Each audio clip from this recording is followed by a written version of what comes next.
All right, fellas, coming into this game, we knew that we had a 2 seed already in the NFC in the Philadelphia Eagles and some movement to be done at the top of that draft board. Your expertise, Ryan, for the New York Giants. We will explore all of that in the hours and days to come. But in this 60 minutes of football, it was, again, a Giants team that played with a little bit more want to, Emory, than we maybe expected out of them. What'd you see down the stretch here under Brian Daboll? Guys competed and they love Brian Daboll as a head coach. So to me, that tells me, okay, the players haven't given up on Brian Daboll. They want him to be their guy. They want him to still be the leader of that football team. And it also shows you that the Giants do have talent in certain spots. We know what the obvious issue is for this football team, but they have enough to where they can be competitive within their division. And then as they add more talent, maybe outside of the NFC East. But right now, you love that the team has competed down the stretch. They won some ball games. They played this Philadelphia Eagles team hard, albeit the twos, but this team showed up and showed out for Brian Daboll and his job, in my opinion, down the stretch. That's great that they played hard down the stretch, but I will say it, and I think we get confirmation from our coordinator, producer Scott Raleigh, Giants fan.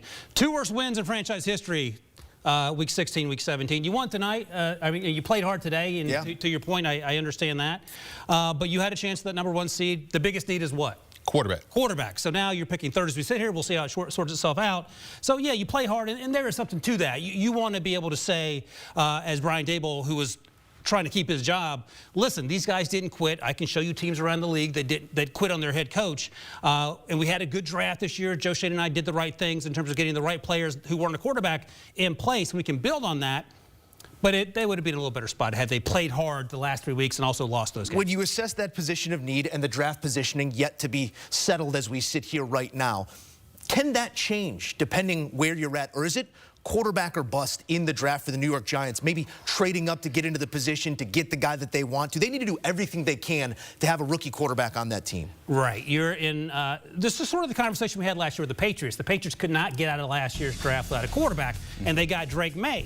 The issue is this draft class, at least as we sit here, isn't as deep, isn't even as close to being as deep as last year's quarterback class. And we've been having these conversations for weeks now. You could talk about Shedeur Sanders and Cam Ward in any order, but they're probably QB4 or QB5 in last year's draft class, and that's just reality. So do you trade up as a team desperate for a quarterback, knowing that you're not going to get a Jaden Daniels or a Drake May or Caleb Williams?